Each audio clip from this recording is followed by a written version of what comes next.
Hi, everyone, and welcome to the Illustration Department podcast. My name is Giuseppe Castellano. In this podcast, I talk to folks in illustration, graphic design, publishing, animation, and other creative fields about their work, the lessons they've learned, and the bumps and bruises they've experienced along the way. In this episode, my guest is renowned children's book illustrator Axel Scheffler. Finding one's style is not a quest for perfection. It's a stroll through a wood in which you'll find that imperfection is in fact good. Among other topics, Axel and I discuss how he illustrated the Gruffalo and the deep, dark mistake he made with the art. He tells us why he prefers to be called a family book creator, and Axel shares a few encouraging words on creativity for kids and illustrators. I hope you enjoy our conversation.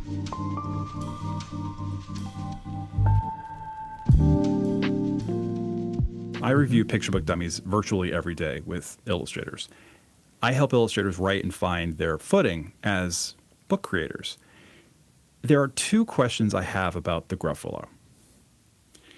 One, the text refers to the woods as, quote, deep and dark, but the woods are illustrated in a lighter, friendlier looking way.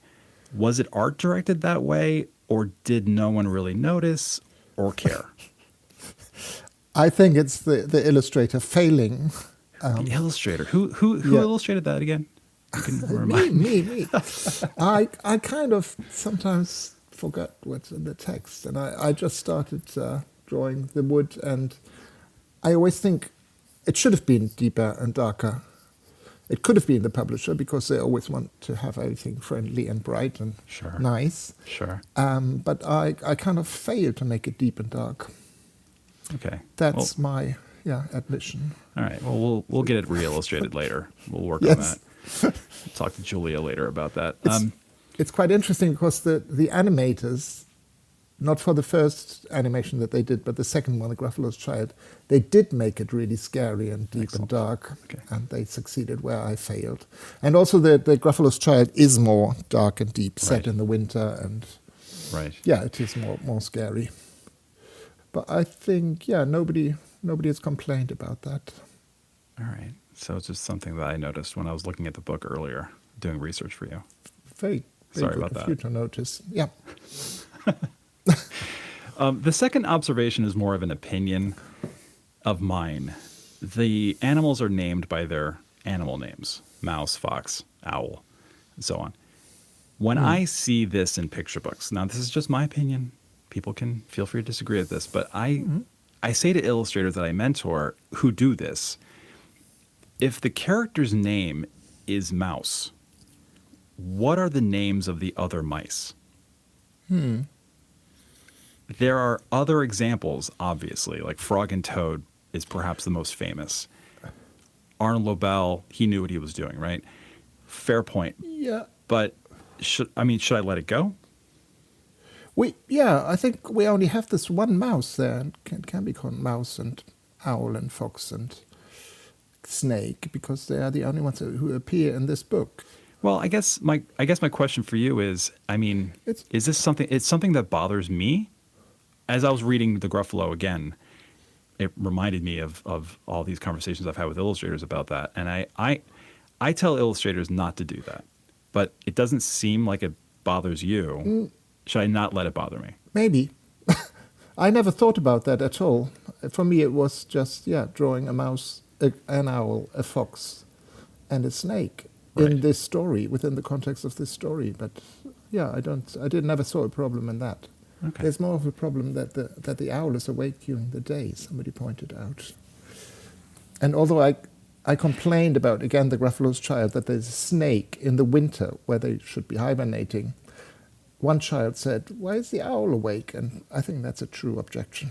Kids are so good at finding those things. Yeah, they are. They find the mistakes. Nobody else ever noticed. Right. Speaking of animals, you were quoted as saying, "I like drawing animals with clothes on." What's funny to me is it's about a mouse and he's not wearing clothes. Yeah, shocking. At the naked mouse. It's a naked mouse. I did sketch the mouse wearing a little Tyrolean kind of leather trousers and Nice.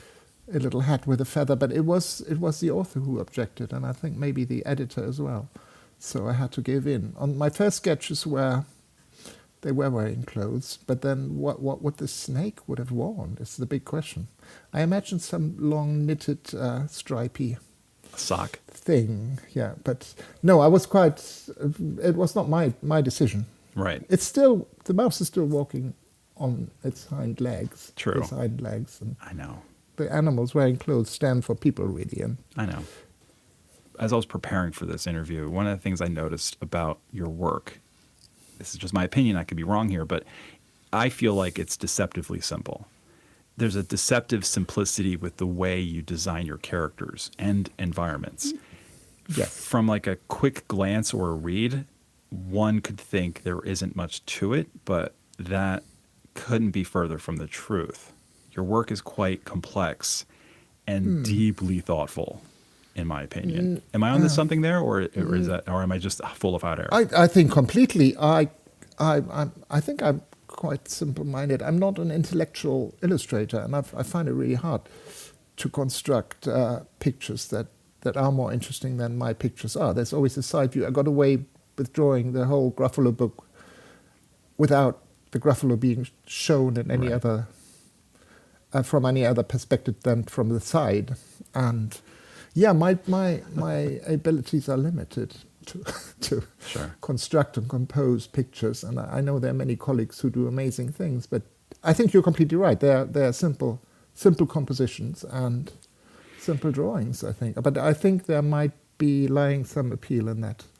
I think that might be one of the secrets why they're so popular. Also, my imperfection in drawing, I think is something that's appealing to people. That It's leads my perfectly theory. to my next question. Thank you for the segue, sir. I heard that you said in a recent interview now, this is maybe a couple of years ago, that you're, in so many words, not exactly these words, but you said that you weren't happy with the way you draw. Is that true? It's just, I've been doing this for 30 years now, and Right. yeah, like most illustrators, we always dream of being able to draw differently. But I'm happy with what I'm doing, and Okay. when I have an exhibition and I see them framed on the wall, I'm Right. quite pleased with them often. So I'm quite happy. It's just fishing for compliments. No, it isn't. All right. Don't worry. I have a whole pocket full of compliments I could just throw at you like confetti. You said they're imperfect. How are they imperfect?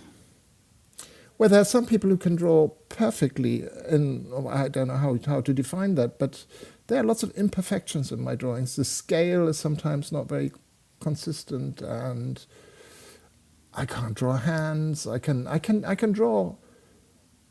Yeah, I can obviously draw how I draw, but Right. figures are not anatomically correct or anything. It's just my vision, but I can see that many other illustrators work in a similar way, but there are illustrators who are perfect at drawing, and they're doing amazing stuff. If I think of Posy, Simmonds, or somebody like that, Sure. I feel I found another way of drawing and creating pictures, and it seems to be working very well, so I don't question it too much. What is your approach to character design? When you designed the Gruffalo, was that something that you had to work and rework until you were happy with it? And not just the Gruffalo, but any character? No, it's usually quite fast. With the Gruffalo, there was the fact that my initial sketches were where the Gruffalo looked a little bit more scary, and the editor asked me to tone him down a bit. The eyes were smaller, the claws were bigger, the tusks were bigger, the terrible teeth were bigger. Right. And they said maybe I can make him a little bit less scary. The interesting thing is whenever I do school visits and ask the children, for a vote which one they prefer. They always prefer the more scary one. Of course they do. Publishers not always right. Nope. But then I meet, when I do signings, I meet parents who say, oh, we have to take the book out every night because our child is scared of the Gruffalo. On the other hand, I have a friend where the child was scared of the snake and couldn't look at the pages with the snake. So you never know what kids are scared of. And they also enjoy being scared, I think, a little bit. Right. You don't want to terrify or traumatize them, obviously, at a young age. Yeah, I guess Edward Gorey would disagree with you. Or Tomi Ungerer probably as well.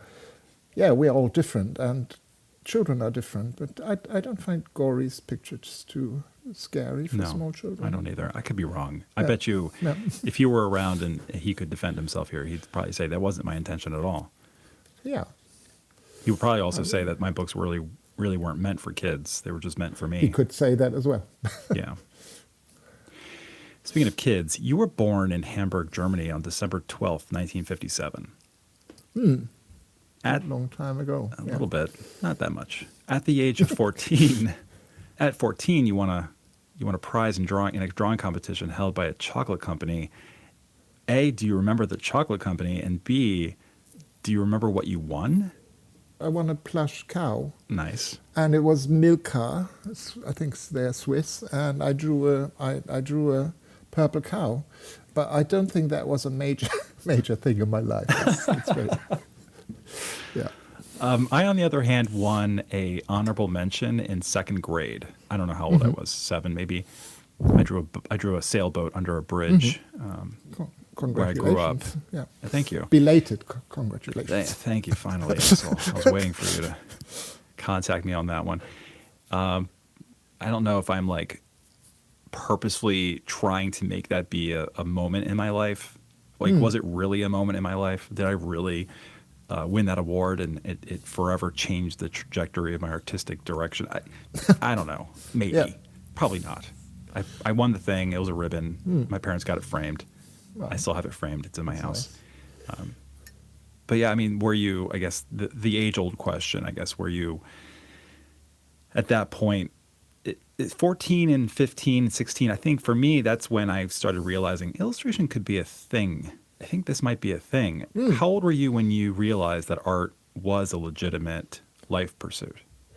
A lot older. I started being interested in art as a teenager, obviously. Liked to go to museums, was very much into surrealism, and I think many teenagers go through that phase.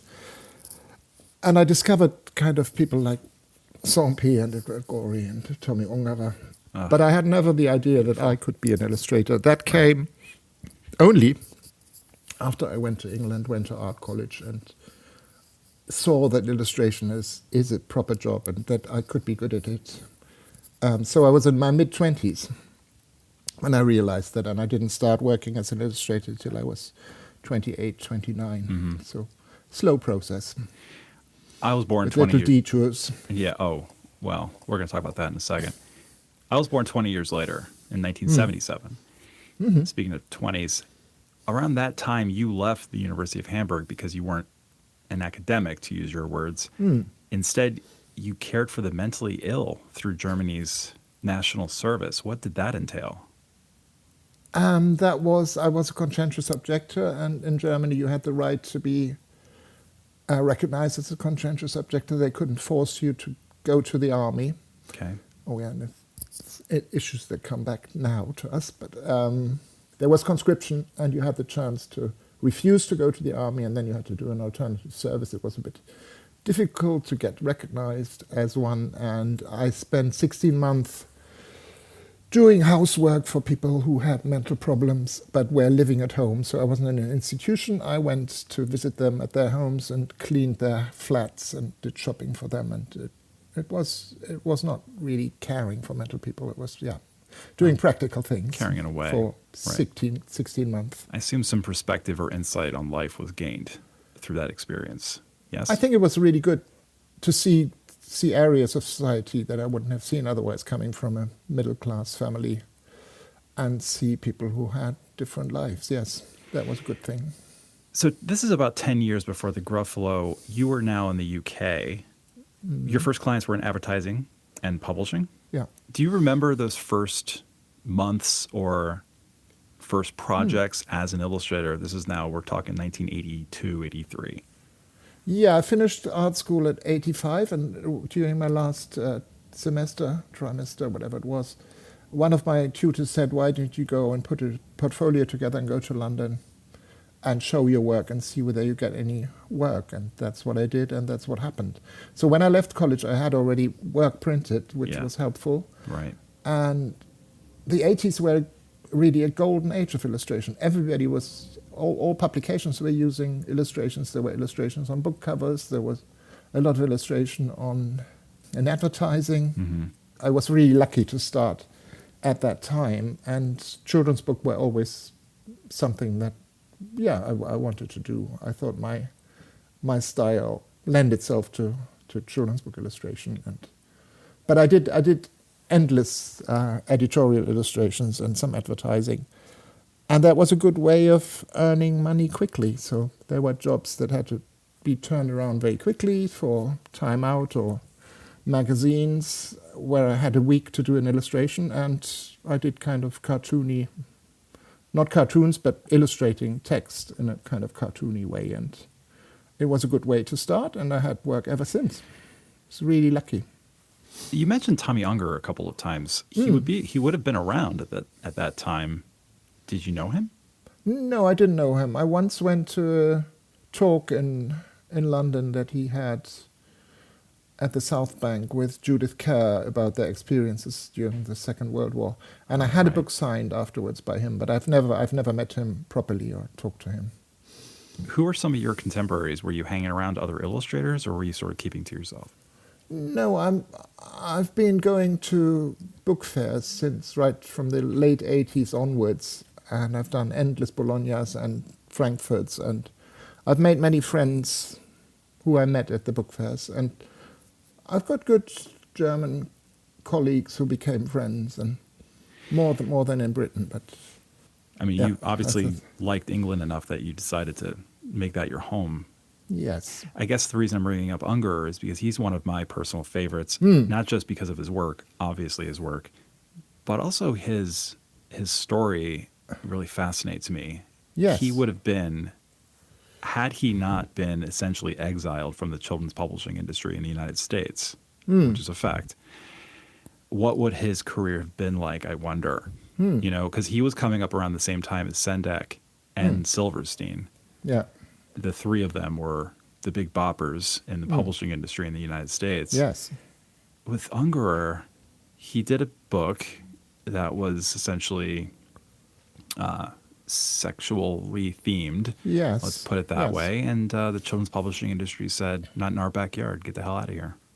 I mean, I know his more sexual work, obviously. But he was a bit of a rebel, and I didn't know it was such a direct consequence of that. Somebody said, "Oh, we don't want to work with you anymore because you've done those books." That is my understanding. I wasn't aware of that. There's been some folks writing about this. Lisa Brown, who's a podcast guest from the way beginning, illustrator, author Lisa Brown, wrote about this in a piece that I might put in the show notes in case people are curious. But yeah, it was essentially that. He did a book that was about adult themes. And at I think it was at like an American Library Association conference, he got called out for doing work that they didn't approve of. And so one thing led to another, blacklisting, and he said, I'm to hell with this, I'm out of here. So he left. Even in those days. Yeah, really. Yeah, I think it shouldn't be anybody's business what a children's book or illustrator does on the side of it. And agreed. I see many of his books about sexuality are very satirical or critical of ways that sexuality is treated in this society. So I can't understand that. Yeah, I'm with you on that one. Other artists that I wonder if you had dealings with or met or not used, that's not the right word, were influences of yours. I would say Steig and... Steig is number one, I would think. Not as a direct influence, but as somebody who I who's my absolute hero in how he writes and how he draws, yes. But I don't see much connection to my work, except there are animals wearing clothes. Yeah. Lots of them. That's what we have in common. But he's my absolute hero. Yeah. But I haven't met many. Yeah, I've met people at publishing parties. Sure. So I was a little bit friend with Judith Kerr, who lived not far from here. Tiger Comes to Tea. Yes. And Morgan, many other books. I'm hesitating asking you this question because it's essentially the equivalent of when I used to live in New York and someone knew I lived in New York. They had like a distant cousin or somebody who lived in New York, and they said, "Oh, do you know my cousin?" When, obviously New York is 15 million people or whatever. Yeah. But did you know Wolf Ahlberg? Wolf Erlbruch, yes, I've met him a few times, yes. But he wasn't a friend or anything. But is another illustrator. He's an amazing draftsman. Oh, God, I think his stuff technical is beautiful. Skill is so amazing.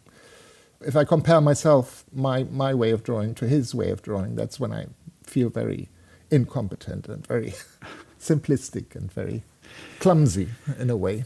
Oh, Axel, but he's fine. such a master. He's amazing. He is amazing. So yeah, obviously he's dead now. Fellow he's German. Dead. Oh, he passed. That's right. Yeah, but I've met him a few times. He didn't think much of big children's books, actually. Really? No. Doesn't it seem as though, and this is a gross generalization, but it feels as if, to me, that, and I'm happy to be wrong here, happens often, believe it or not, that a lot of the great book creators, children's book creators, are on record, more or less, saying that they're not really children's book creators. And they weren't really, not that they hated children or anything, but it wasn't like they weren't like, I don't know, putting on clown makeup and dancing with balloons in front of children. There weren't any quotes about how like precious and lovely and wonderful children were. They were just like, yeah, I create my books for myself. It wasn't like they wanted to be labeled as a children's book creator. They just wanted to be labeled as a book creator. That is for me hard to understand. I feel entirely like a children's book creator, or ideally a family book creator. The greatest compliment I get when I sign books is when the parents say they enjoy the books as well. But I do them for children. They're an applied art, and they are there for children, full stop. Yeah, you and Richard Scarry. He was the same. It was all about the children for him.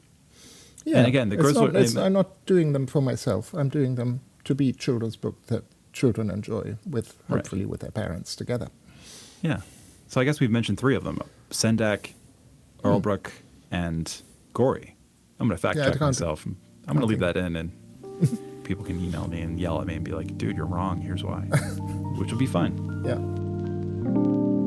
Hi, illustrators. The illustration department's end-of-year sale is upon us. From November 27th through December 1st, mentorships, workshops, and portfolio reviews, led by me, are 15% off. Not only that, I'm adding a 1-month free trial subscription to my best-selling Substack. You can sign up during the sale and start your session or sessions next year.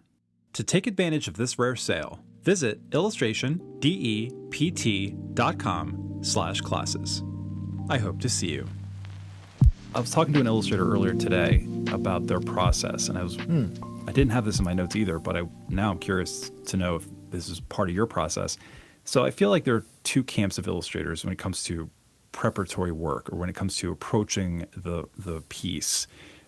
In the first camp, these illustrators would do a lot of preparatory drawing. They would do value studies, color studies. Then they would go to the final piece once they understood, once they prepared enough or felt like they prepared enough for the piece. The other camp, which is the camp I'm in, is you do the drawing, you establish the composition, and then you get to it. You just get to it. I was surprised to learn recently that N.C. Wyeth, who was one of my favorite American illustrators, didn't do value studies, which is crazy to me because he's an expert at value, master at value. He did some color studies, but not like Rockwell. Rockwell did a ton of color studies, So what camp are you in? Or maybe there's a third camp I'm not aware of. Again, it's a very simple process. I read the text, I start sketching. The first thing that comes into my head, I put on paper, and show them to the editor, and they show it to the author, which is in most cases Julia Donaldson, and then I start drawing, unless there's changes that they want to make. But I'm not somebody who comes up with lots of different ideas for an image. It's usually one that I sketch, and then that's it. And I work out the details. I do more detailed sketches, and then I put the pencil sketch on my... Often the first initial sketches are quite small, and then they get enlarged, and I put them on my light box and trace them onto watercolor paper and start drawing. It's a very simple process. As I said before, I'm not consider myself as an intellectual or illustrator who thinks a lot about his pictures. Yeah.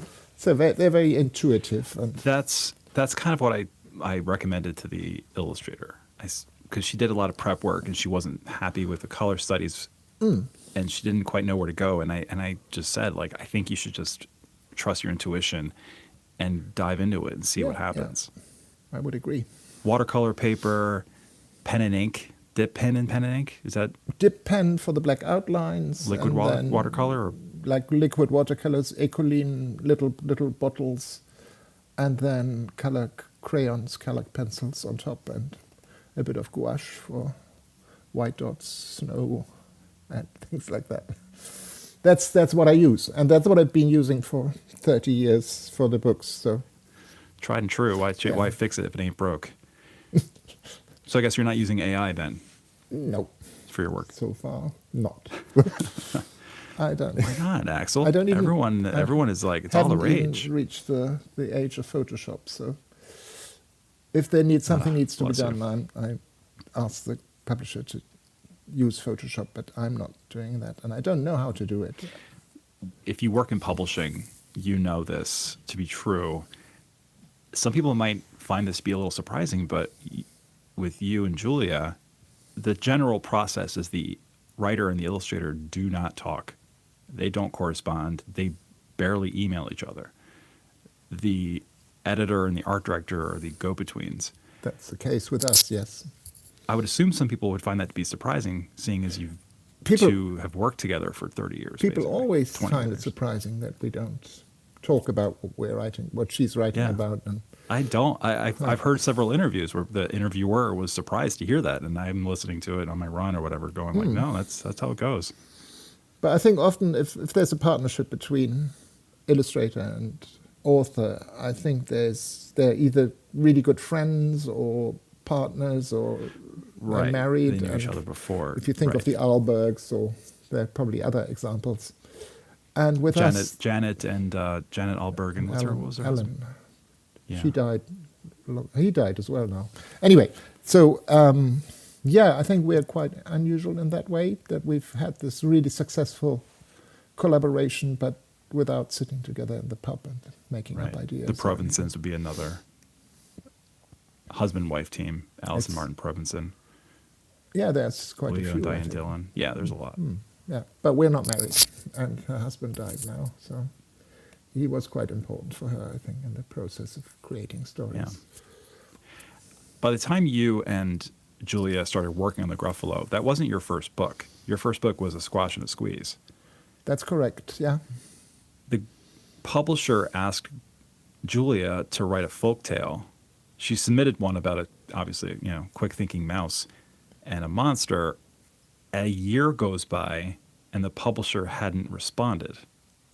Is that true? I think there's a few urban myths about the Gruffalo. All right, that's what I know. read, and I believe everything I read on the internet, Axel. Okay. Yeah, you shouldn't. These days of fake news. I will take I only that into got account.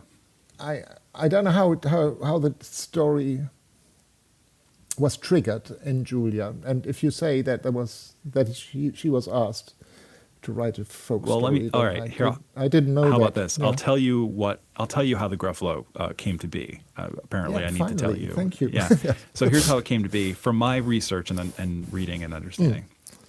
The Gruffalo was published in 1999. Is that correct? I think so. Yeah. Gosh, it feels like it was published in 1959. Not to say that you're old, but it just feels like it's been around forever. In 1994, A publisher goes to Julia and says, write a folktale. She writes a folktale. She submits it to them. A year goes by and there's no movement. Then Julia goes to you and asks you, do you mind sending this to Macmillan? Within a week, Julia receives word that Macmillan is, quote, desperate to publish it. That's the urban myth.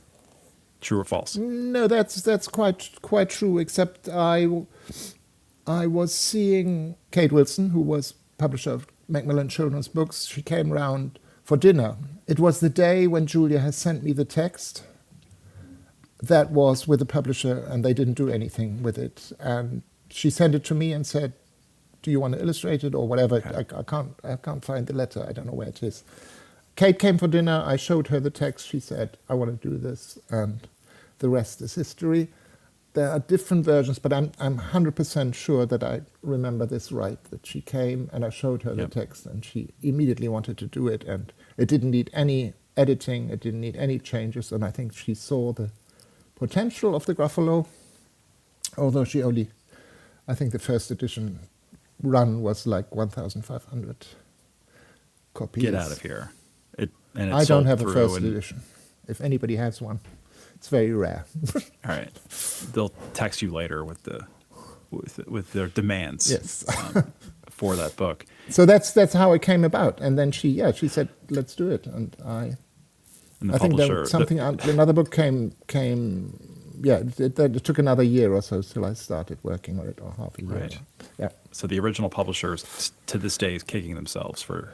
I don't know. I think they were in times of turbulence, and there might not even be anybody who was responsible for this, having the Gruffalo text in a drawer and not doing anything with it. Another perhaps urban myth, but this is from my extensive research. You illustrated a squash and a squeeze after two other illustrators declined. Well, again, it's Kate Wilson who says that. She was selling rights for that publisher, and she says that is not true. So there are two versions, and whichever you believe is I always believe the most dramatic and fantastical. The other one sounds better, doesn't it? Yeah. It does. But I think Kate suggested me to illustrate the text, and they picked me straight away. But Julia has got the other version, and I don't know where she got it from. Because Kate Wilson assures me that I was first choice. Of course. I mean, how could you not be, right? I could find lots of reasons.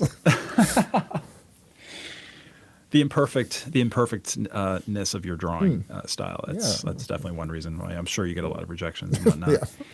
Don't worry, Axel. You'll get there eventually. I'd keep trying. I suspect that self-doubt isn't something that you struggle with. No, of course I have got self-doubts, but it's when I tell people, oh, I can't draw, they don't believe me. But I can't deny the immense success that I had, so it's a bit, self-doubt is a bit, not very believable, I think. Right. But of course one has moments of, am I just a charlatan? Yeah, me too, Axel. Yeah. Where I'm in the same. I think it's quite a human. Oh yeah, for sure. Thing, or thing that creative people share, unless you are a Picasso or something. Yeah, maybe even him too. Maybe he had self-doubts. Yeah, I told an illustrator earlier today that I was going to talk to you, and I told them that I was how nervous I was to talk to you. Oh no! And they said, "Oh, what? You're nervous? Come on, man! Yeah, your podcast. No, you seem awesome. Very confident."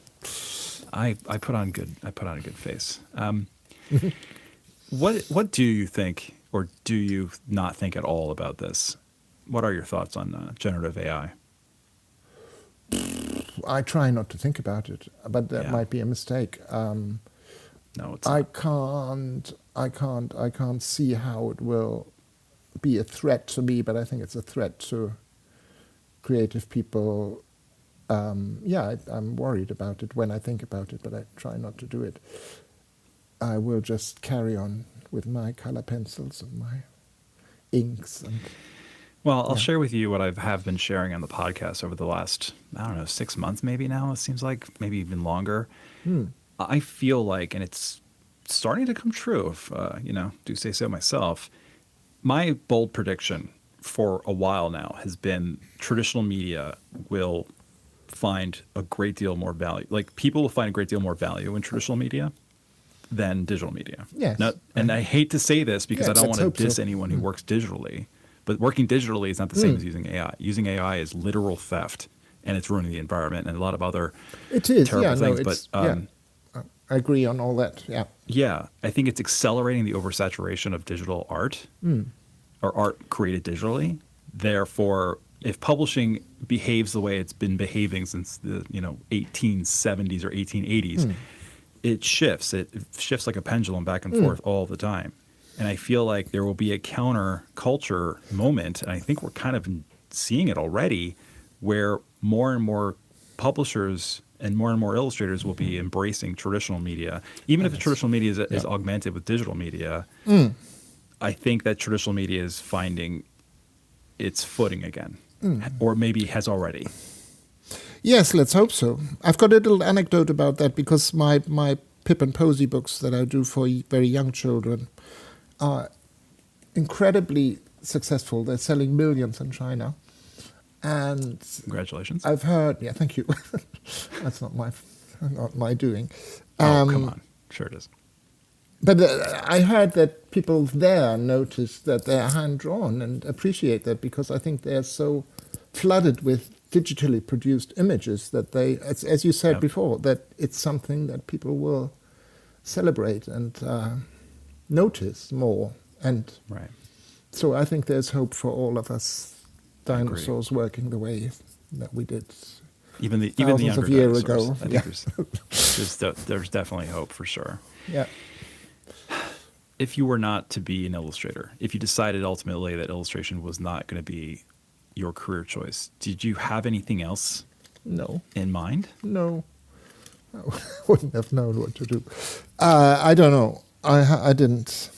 I never think about it, but children ask me when I do school visits, what would you do if you wouldn't do illustration? I don't know. Hopefully something to do with books, because that's really my passion, literature and images or art or books, I think. But I don't know what. I mean, I studied history of art, but the chances of getting a job after that studies were so minimal that it was not a realistic option. So I was very lucky that I found illustration later. I would have been a hairdresser, Axel. Hairdresser? Aha. Yep. I don't, interesting. Yeah. My father was a hairdresser. I'm glad to hear that you had a backup plan. Plan B. I didn't intentionally have a plan B. I didn't want a plan B. It was always going to be art, no matter what. And same with you. It was going to be art or something having to do with books.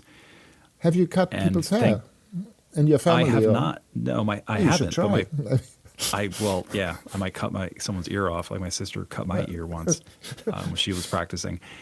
Not off, but it was a bad cut. Anyway, my sister cut my hair for a long time. Yeah. Did she? She was good. Yeah. Well, there's that. There you go. That's something that you and I have in common. Our sisters cut our hair. Yeah. Done.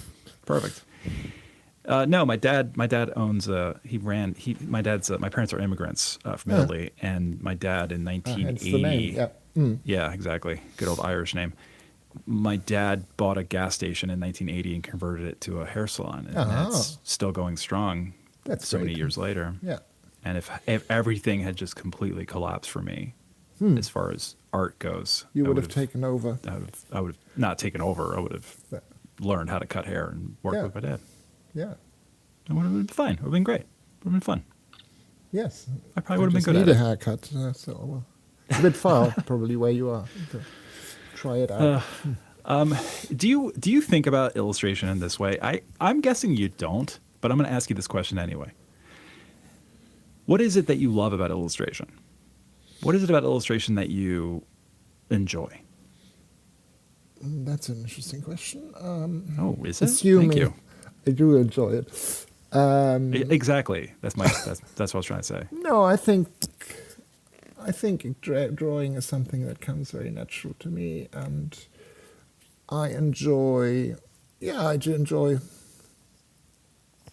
Yeah, when people ask me about, or children ask me about the job, I say it's like any other job. You have your boring days, your frustrating days, your days when everything is going well, But I think that I like creating images, and I like the process of coloring in. It's very meditative, and so to sit there and do my coloring in and listen to the radio is something pleasing. So, and I like the feedback that I get from people telling me how.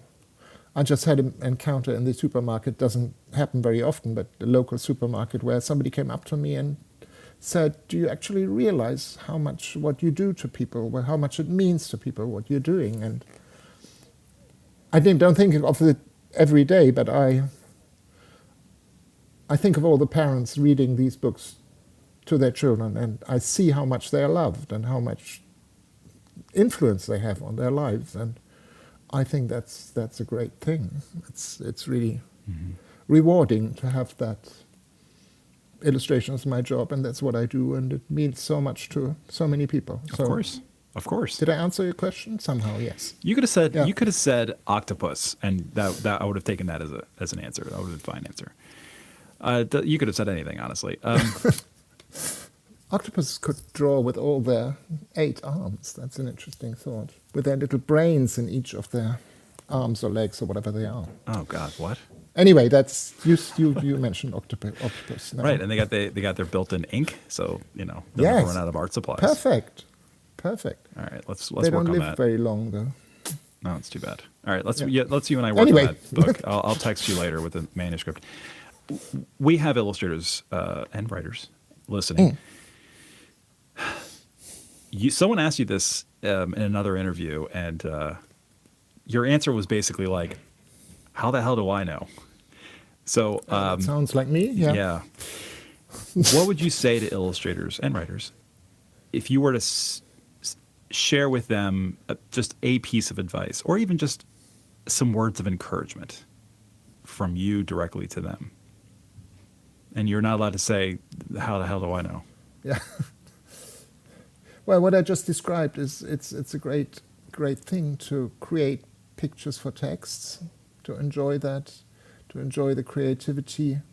Depends whether people want to do it for work or whether they just enjoy doing pictures of stories. A lot of the art history is illustration anyway, of biblical stories or mythological stories. Agreed. So painting is kind of illustration as well. Agreed. And if you want to do it as a job, you have to have a lot of patience and stamina, and see whether people like what you're doing. That's quite important. And what I'd say to children is try out lots of things. Be curious about illustration. Be curious about painting as much as you can. To learn more about Axel, visit axelscheffler.com. If you find value in this podcast, you can support it by subscribing to my best-selling Substack.